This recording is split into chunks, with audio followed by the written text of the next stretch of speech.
استولا جزیرے کے قریب پاکستان کوسٹ گارڈز نے بروقت کارروائی کرتے ہوئے سمندری پانی داخل ہونے کے باعث متاثرہ کارگو کشتی کو ممکنہ حادثے سے محفوظ بنا لیا۔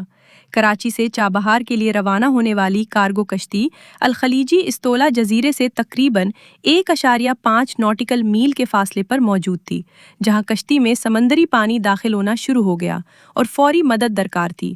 اطلاع ملتے ہی پاکستان کوسٹ گارڈز نے کشتی سے رابطہ کیا اور فوری طور پر موقع پر پہنچ کر امدادی کارروائی شروع کر دی۔ کارگو کشتی کو کم گہرے پانی میں منتقل کیا گیا، جہاں داخل ہونے والا سمندری پانی نکالا گیا اور متاثرہ حصے کی ضروری مرمت کی گئی۔ مرمتی اور حفاظتی اقدامات مکمل ہونے کے بعد کارگو کشتی الخلیجی کو محفوظ حالت میں چابہار کے لیے روانہ کر دیا گیا۔ پاکستان کوسٹ گارڈز کی بروقت کارروائی کے باعث کارگو کشتی کو ممکنہ سمندری حادثے سے محفوظ رکھا گیا۔